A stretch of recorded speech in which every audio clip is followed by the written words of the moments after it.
bonsoir tout le monde, je suis ravie de vous retrouver pour une demi-heure d'actualité.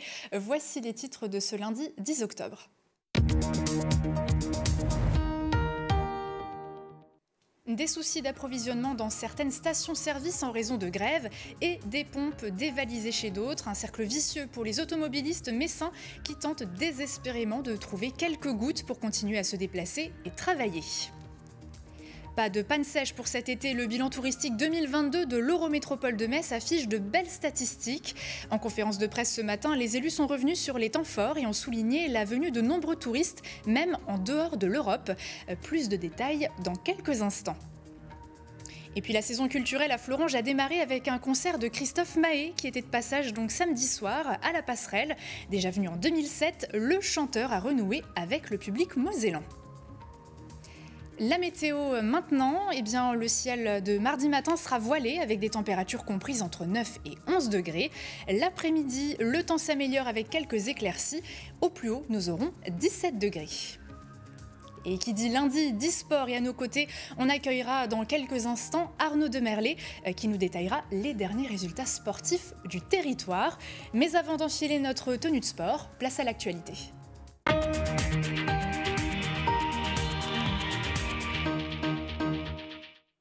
Le gouvernement se refuse à parler de pénurie, mais les livraisons de super et de diesel se font au compte-gouttes. Depuis ce week-end, 30% des stations-service sont à sec et trouver du carburant devient de plus en plus difficile pour les automobilistes dans la région Messine. Prise de température ce lundi matin par Fanny Bragard. La galère continue pour les automobilistes. Après 13 jours de grève dans les raffineries, les files d'attente s'allongent devant les rares stations encore approvisionnées.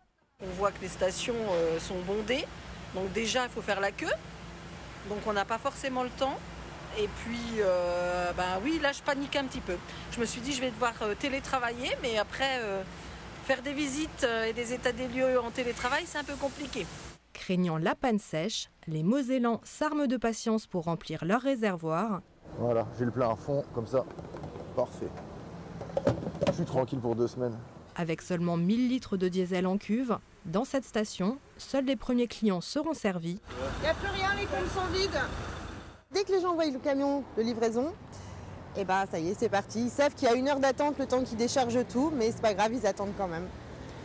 C'est compliqué, parce qu'on va avoir 2 jours de travail intense, du non-stop, les pompes vont être vides, et après 2 jours sans travailler, où on va attendre la prochaine livraison, quoi. Si les automobilistes ravitaillés ont le sourire, pour les autres, c'est demi-tour et place au système D. Sur la réserve, cette aide-soignante s'est renseignée sur l'application Pénurie Mon Essence. On fait toutes les stations, on regarde sur Internet, on analyse des endroits où il y a d'essence, quoi. Là, ça va, il y en a, mais c'est le gasoil qui manque. Et le gasoil, j'en ai besoin pour moi, les véhicules de service, quoi. Et donc, il n'y en a plus nulle part. Alors que la proportion de stations-service en rupture d'au moins un carburant est montée à 60% ce lundi, les directions de Total Energy et Esso ont accepté d'engager des négociations salariales, à condition que les blocages cessent.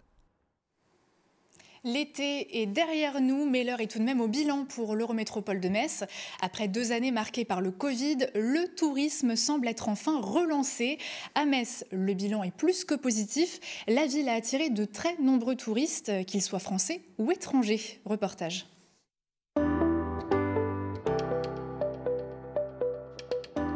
Avec un été plus qu'ensoleillé et des animations en permanence, Metz et son Eurométropole ont fait le plein de touristes cette année. 40 000 spectateurs pour le festival Pop-Up, 85 000 lors des fêtes de la Mirabelle et près d'1 million de visiteurs sur les 73 jours du festival Constellation. Les chiffres parlent d'eux-mêmes.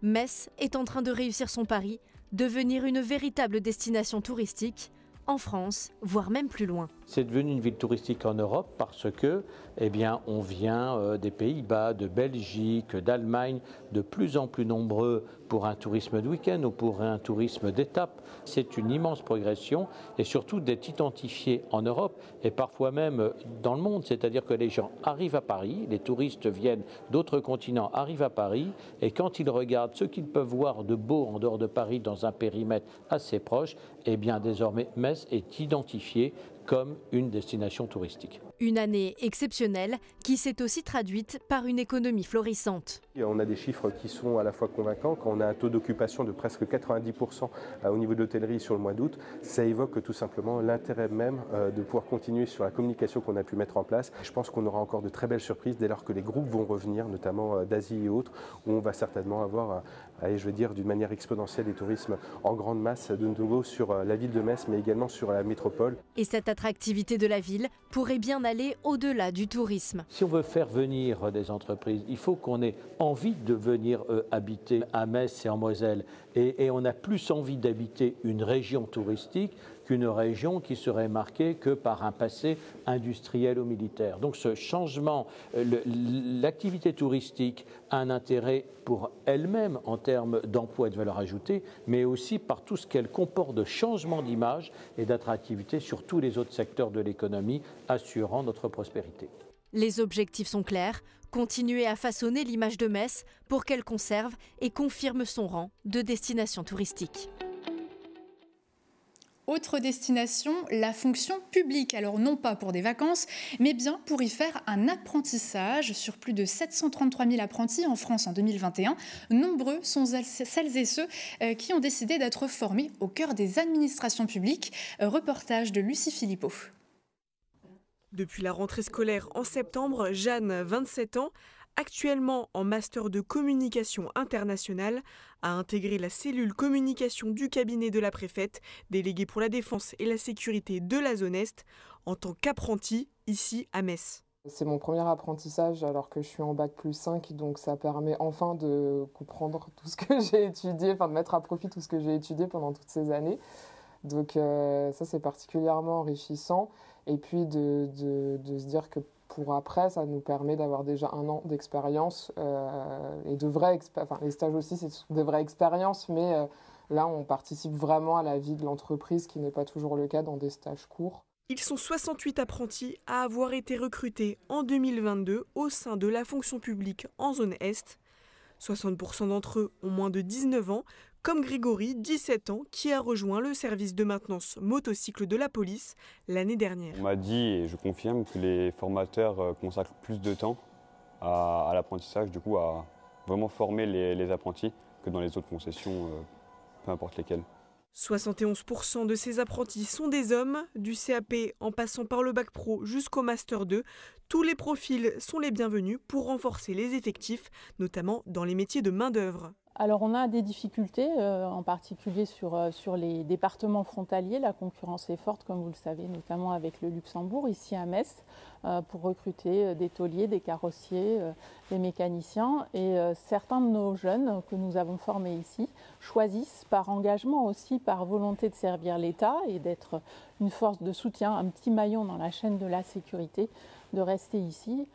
Tournée vers la jeunesse, la préfecture accueille aussi à partir de 18 ans des policiers adjoints et des réservistes au sein de ses effectifs pour renforcer les services de police. Son nom parle de lui-même. L'Arrobase est un lieu entièrement dédié au numérique. Inauguré le 1er octobre, l'espace est installé en face de la médiathèque Verlaine à Metz et propose différents services, tous liés à l'informatique. Présentation du lieu avec Jean Milon. Alors ici, on arrive dans un espace jeux vidéo nommé l'Arcade.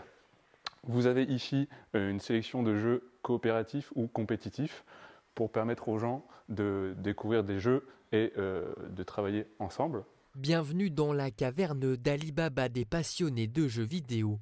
Des consoles récentes, mais aussi des antiquités sont ici en libre accès. Le but, c'est vraiment que les gens découvrent des jeux, qui repartent avec d'autres idées du jeu vidéo et qui discutent entre eux pour échanger vraiment à propos de la culture vidéoludique. Ah bah, c'est super. Moi qui aime les jeux vidéo, je suis tuteur en informatique. Du coup, c'est vraiment un lieu que j'adore. Je suis dans mon endroit ici, je suis à l'aise. C'est vraiment super. L'Arrobase propose également dans son studio des ateliers divers et variés. Aujourd'hui, c'est Axel, musicien, qui mène la danse. L'idée, c'est de petit à petit mener les gens en fait, à manipuler cet instrument-là qui est censé être joué à deux, quoi, comme une espèce de ping-pong sonore un peu.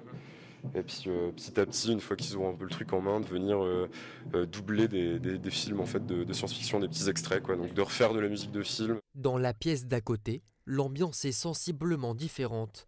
Ici, on y vient pour s'entraîner à la programmation sur des robots ou encore pour donner libre cours à son imagination. On part des postes qui sont ici pour faire du coup de la création par rapport aux imprimantes 3D, donc modélisation de petits objets. Ensuite, on va exporter le fichier ici via les clés USB et on va pouvoir fabriquer des objets comme vous pouvez le voir là. On a fait un buste de Batman. Un large spectre d'activités donc, accessible tous les mercredis et jeudis après-midi. L'objectif, prendre du plaisir bien sûr, mais aussi et surtout créer et découvrir. Ce qui est important aussi, c'est de ne pas laisser sur le chemin des personnes qui parfois auraient peur de telle ou telle nouveauté et de ne pas savoir dans les rayons des grandes surfaces également s'y retrouver. Les travaux de l'arrobase ont été financés à hauteur de 80% par le ministère de la Culture. À terme, ce lieu veut s'imposer comme l'endroit référence du numérique à Metz. Un village sans café, il en était hors de question avant tout. Et les habitants ont sauté de joie dès qu'ils ont appris que l'ancien café rue Jean-Julien Barbet allait rouvrir. Eva et Ben, les nouveaux propriétaires, ont pour l'occasion invité les citoyens, de quoi célébrer ce premier jour d'ouverture. Regardez. Voilà, donc pleure pas. Que d'émotions pour Eva et Benjamin Cam qui célèbrent l'ouverture du café au caveau avant tout. Petit village mosellan qui compte presque 900 habitants. Le couple originaire de Vry, le village voisin, ont décidé de reprendre l'établissement qu'ils connaissent déjà bien. Ça fait quelques mois qu'on avait pour projet d'ouvrir voilà, notre petite affaire et on a trouvé chaussures à notre pied ici avant tout. C'est une commune qu'on connaît bien parce qu'on a nos beaux-parents qui habitent ici. On connaissait les anciens propriétaires et donc voilà, après plusieurs mois de réflexion et le départ des propriétaires en retraite, on s'est lancé et on est très heureux de pouvoir présenter aujourd'hui notre nouvel établissement et surtout leur nouveau lieu de vie avant tout. Eva a été assistante de direction pendant 20 ans. Elle a eu envie de changement radical. Elle gérera en grande partie le caveau, mais son mari, lui, sera aussi présent pour l'épauler. Je sais que voilà, je suis à mon travail, je suis fonctionnaire, je suis obligé de rester là-haut. Et elle avait envie de changer, un peu de voler de ses propres ailes, d'être son propre patron, on va dire. C'était la pièce principale, le comptoir. On avait déjà retiré certaines choses. Voilà, donc c'était un bâtiment qui avait 30 ans et on a voulu redynamiser un petit peu. Donc on a changé toute la devanture. Le caveau, le fameux caveau, donc qui était comme ça à la base. Après 4 mois de travaux, le caveau, c'est désormais un café, un bar, un point de relais colis, mais aussi un dépôt de pain. La nouvelle a été plus que bien accueillie dans le village. J'ai acheté une vieille maison et il y avait ce bar, ça m'a fait craquer aussi. Quand il a fermé, j'ai eu peur, mais heureusement, la relève est assurée et j'en suis soulagé. Que des jeunes reprennent et refassent un bar avec le lieu de convivialité qui est là, pour nous c'est que du bonheur, quoi. Et au niveau de la commune, on a retrouvé un lieu de vie, parce que sans café, un village, je ne vais pas dire meurt tout doucement, mais un café, des associations, c'est ce qui fait tourner le village. L'établissement a ouvert ses portes aujourd'hui, mais Eva et Benjamin réservent encore d'autres surprises, puisque 2 logements seront bientôt à la location au-dessus du caveau. Vous en rêviez peut-être étant petit, devenir chercheur d'or. Ce week-end à Thionville, les enfants comme les grands ont pu essayer cette activité. Une activité qui se déroulait d'ailleurs dans le cadre de la 40e bourse de l'association Géolore. Retour sur l'événement. Le sable descend. Ce qui reste contre, c'est les plus gros. Et les paillettes d'or éventuelles, on les trouve là contre. Pour Claude, c'est un rendez-vous immanquable. Depuis 20 ans, ce sudiste vient en Moselle chaque année pour la grande bourse exposition. Au programme ce week-end, un atelier pour se muer en chercheur d'or. On a fait des bacs à sable avec quelques paillettes d'or dedans. Et les enfants viennent avec une battée chercher des paillettes. Et le succès est au rendez-vous. Curieux, les enfants s'y essayent tour à tour. Il faut mettre un peu de sable avec des cailloux et puis on met de l'eau et puis on cherche et puis on enlève un peu le sable. Et puis après on Il faut vraiment avoir l'œil parce que c'est tout petit. J'ai cherché de l'or, j'en ai pas tellement trouvé et du coup le monsieur m'en a donné une petite. Ils m'ont expliqué comment on cherchait de l'or et maintenant je sais comment faire et il y a tout plein de machines et on peut même essayer pour chercher. Dans la même salle, nous retrouvons une exposition sur l'or pour le découvrir sous toutes ses facettes. Mais la Grande Bourse Exposition, c'est aussi des exposants, collectionneurs de minéraux, fossiles ou autres roches. Une explosion de couleurs pour sublimer la 40e édition. L'association, 40 ans, qu'on est toujours là et qu'on restera encore là 40 ans. Ça représente, disons, une satisfaction dans la mesure où l'association est toujours vivante. Elle a continué malgré les difficultés qu'elle a pu rencontrer ces derniers temps. Et nous sommes contents effectivement d'avoir pu réussir à mettre sur pied cette 40e édition de la Bourse Exposition. Si cette bourse est le point culminant dans l'année de l'association, d'autres événements, sorties, ateliers sont proposés, à commencer par venir découvrir leur musée à Thionville tous les mercredis et samedis après-midi. Bon, on ne va pas parler d'or ce soir avec Arnaud Demerlet, mais bien de sport. Football, handball et autres disciplines sont au programme. Bonsoir Arnaud. Bonsoir Uranie. Alors, vous n'avez pas pu manquer le gros événement de ce week-end, de ce dimanche plus particulièrement, la 12e édition du Marathon de Metz. Arnaud, quel résumé peut-on en faire ? Tout d'abord, la belle histoire du vainqueur, Mathieu Copos, qui vit à Vécrin et qui travaille dans une usine luxembourgeoise. Jusque-là, rien de surprenant. En 2017, figurez-vous qu'il a décidé de se lancer dans le marathon. 5 ans plus tard, il s'est donc imposé lors de ce marathon de l'Eurométropole de Metz. Et il a tout simplement avalé les fameux 42,195 km en 2h23 et 21 secondes. Donc c'est une sacrée belle performance de sa part. Et en plus, c'était vraiment le favori de la compétition. Donc il a vraiment assumé ce rôle. Et justement, sur cette question, on l'écoute au micro de Jean Milon. Il faut, non, ça a fait du bien. C'était pas facile, parce qu'il faut l'assumer. Mais voilà, j'ai assumé le statut. Qu'est-ce que ça représente une victoire ici à Metz ? C'est le marathon à la maison. Je voulais au moins le gagner une fois. Je suis sauce faite et c'est parfait. Qu'est-ce que vous pensez du parcours alors ? Il est difficile. Il est bien, il est beau. Il est difficile quand même. Il y a 2-3 portions où ça me monte bien. Ça cassait bien les jambes. Mais ça fait plaisir de faire un chrono sur un parcours comme ça. Autre exploit sportif, cette fois-ci pour nos Dragons au Monténégro samedi. Elles ont conforté leur première place au classement. Alors c'était le match d'après l'exploit à Győr, on s'en souvient, c'était avant la trêve internationale. Et donc victoire effectivement 36-28 à Podgorica au Monténégro. C'est la première victoire face à cette équipe après 7 défaites depuis 1990. Et c'est vrai que les joueuses messines ont fait forte impression tout au long de la partie. Elles ont tout le temps été devant au tableau d'affichage. On voit ici un but de Chloé Valentini qui est vraiment l'une des joueuses de ce match avec Bruna De Paula, 9 buts pour la capitaine brésilienne de Metz Handball, 7 buts pour l'Elia. Puis on l'a vu brièvement, la gardienne Atadou Sako a également brillé avec 15 arrêts au total. Au niveau du classement, vous en avez parlé, Uranie, c'est vrai, c'est une très belle opération pour Metz Handball qui conforte sa première place avec 7 points à égalité avec les Roumaines du Rapid Bucarest. Derrière, on retrouve à une unité les fameuses joueuses de Győr. Donc tout va bien vraiment pour Metz Handball dans cette compétition. Et pas seulement, puisqu'en championnat, Uranie, ça va très bien également pour l'équipe de Manu Mayonade, puisque l'équipe de Manu Mayonade est en tête du championnat après 4 journées. Et la 5e, c'est ce mercredi face à l'OGC Nice de Clément Alcacer. Une rencontre que vous pourrez suivre évidemment à partir de 19h55 sur Moselle TV.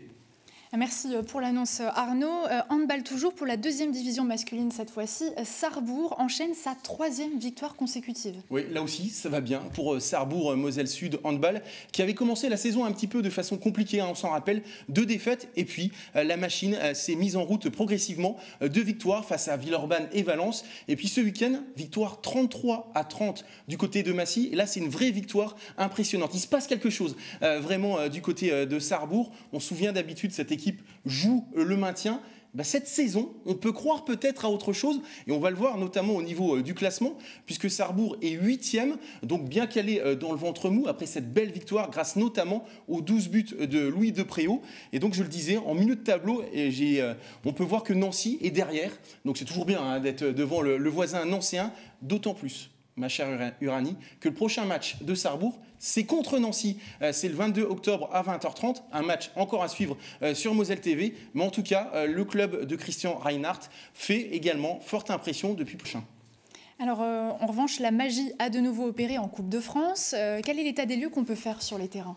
Alors, en Moselle et pour les clubs mosellans, il y a une bonne et une mauvaise nouvelle, effectivement, pour la magie de la Coupe de France. La mauvaise nouvelle, on va commencer comme ça, c'est Thionville-Lusitanos, le club de Régional 1, qui s'est incliné au tir au but face à Ludre, pensionnaire de Régional 3, club de Meurthe-et-Moselle. Et puis de l'autre côté, c'est Rosselange-Vitry, on le voit sur ses résultats, qui s'est imposé face à Champignelles, là aussi au tir au but, malgré 3 divisions d'écart. Là, c'est vraiment un superbe exploit. Sinon, qualification logique pour Homboureau, Ucange, Sarreguemines, Gandrange ou le bassin piénois. Et puis le carton du jour, on ne l'a pas manqué évidemment, c'est l'AS Nancy-Lorraine qui a atomisé Nilvange sur le score sans appel de 17-0. Après, il y a 7 divisions d'écart entre les deux clubs, donc c'est pas anormal. Ça se comprend.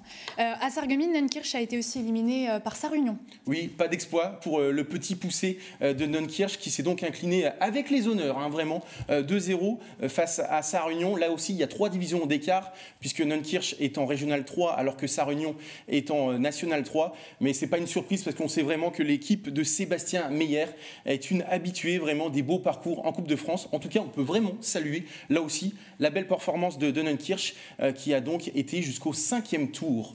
5e tour, et après c'est le 6e tour qui aura lieu, Uranie, donc sur Moselle TV, plus que jamais la chaîne du sport. Ce mardi donc 11 octobre à partir de 12h30, il y aura le tirage au sort du 6e tour de la Coupe de France, mais également de la Coupe Gambardella avec 2 invités de prestige. On a parlé de Rosselange-Vitry, l'entraîneur de Rosselange-Vitry, Farid Nefnaf, sera là, et puis il y a quelqu'un que l'on connaît très bien qui sera également présent, c'est Bernard Zégnier, l'ex-icône du FC Metz, vainqueur de la Coupe de France en 1988. Du beau monde donc. Et on part maintenant dans la capitale où Yann Schrub a remporté les 20 km de Paris. C'est d'ailleurs le 2e Français à remporter cette course depuis 2001. On l'aurait pu, Yann Schrub. Il est tout simplement étincelant depuis sa médaille de bronze lors des 10 km du championnat d'Europe. Vous ne l'avez certainement pas manqué, c'était cet été. Et s'est imposé effectivement lors de ces 20 km à Paris en 58 minutes 03 secondes devant un Kényan et un Marocain. Et la petite cerise sur le gâteau, Uranie, c'est qu'il s'est imposé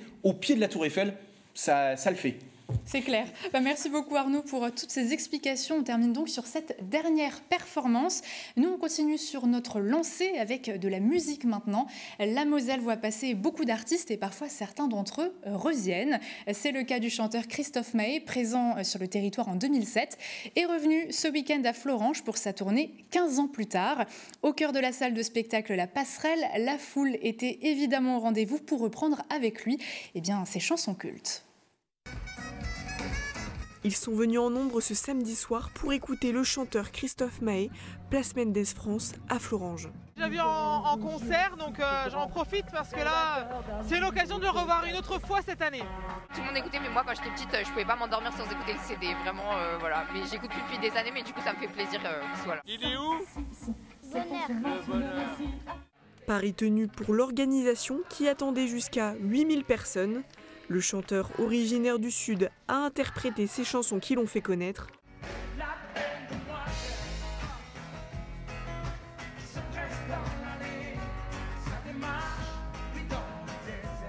Sur scène, Christophe Maé a invité Lisa Dan, la chanteuse sarregueminoise, pour interpréter un de ses morceaux phares. Fermé tout l'été pour ne plus voir le jour se lever pour ne plus croire. Il y a 15 ans, le 11 octobre 2007, Christophe Maé se produisait à La Passerelle, la salle de spectacle de Florange.